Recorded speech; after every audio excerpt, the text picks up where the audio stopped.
समाचार पर विगतवार नजर करीने शुरुआत करिए तो सरकारी अधिकारीओ माटे खुशीना समाचार छे। कोरोनानी महामारीना कारणे गुजरातमां सरकारी अधिकारीओने मोंघवारी भत्थुं चूकवायुं न हतुं। छेल्ला 6 महीनाथी मोंघवारी भत्थुं नथी चूकवातुं, त्यारे दिवाળી निमित्ते सरकारी अधिकारीओने 3 महीनानुं मोंघवारी भत्थुं चूकववामां आवशे। तो आ तरफ दिवाળી होय, फटाकડા फोड़वा पर કેટલાક રાજ્યમાં મનાઈ ફરવામાં આવી છે, ત્યારે ગુજરાત મામલે નીતિન પટેલે એવું જણાવ્યું છે કે સરકાર સમયસર યોગ્ય નિર્ણય કરશે। વધુમાં નીતિન પટેલે બહુચરાજી પાસે રેલવે લાઇન બ્રોડગેજ માં રૂપાંતરિત કરવાની પણ જાહેરાત કરી છે। ઉપરાંત નીતિન પટેલે એમ પણ જણાવ્યું કે રાજ્યમાં રસ્તા રિપેરિંગનું 99% કામ પૂર્ણ થયું છે।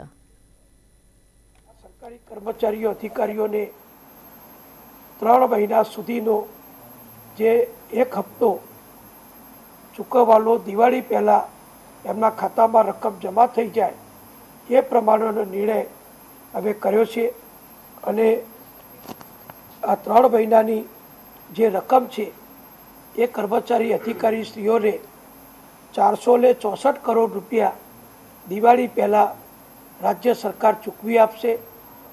એટલે 6 મહિનાની જે મોંઘવારી ભથ્થાની બાકી રકમ હતી એ પૈકીની 3 મહિનાની રકમ 464 કરોડ રૂપિયા રાજ્ય સરકાર તરફથી અત્યારે 7મું નાણાપંચ મેળવતા કર્મચારીઓ અધિકારીઓ અને 6ઠું પગાર પંચ મેળવતા પણ જે કર્મચારીઓ અધિકારીઓ છે એમને આ વધારો ચૂકવવામાં આવશે।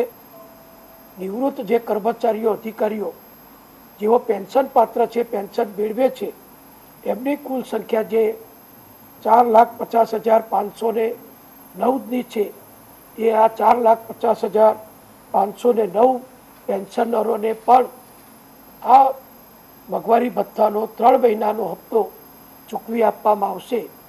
પહેલાં પ્રથમ તબક્કામાં કટોસણ રોડથી બહુચરાજી સુધીના 27.5 કિલોમીટરની લંબાઈના રેલ ભાગને વધુ પહોળો અને વધુ મોટો બનાવવાનું કામ શરૂ કરવામાં આવશે।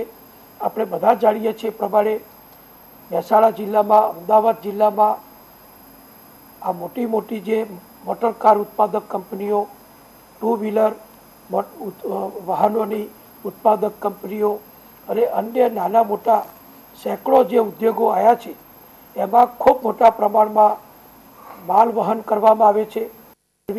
એમાં રેલવે પણ મહત્વનો ભાગીદાર છે। નિકાસ કરવા માટે અથવા અન્ય રાજ્યોમાં રેલવે દ્વારા વાહનો અથવા તો 2 વ્હીલર, મોટરસાઇકલ, સ્કૂટર વગેરે ઉત્પાદનો મોકલવા માટે પણ રેલવેનો સરળતાથી ઓછા ખર્ચે ઉપયોગ થઈ શકે એ માટે રાજ્ય સરકારે આ પ્રોજેક્ટ ખૂબ મહત્વનો ગણી અને જે હાથ ઉપર લીધો હતો।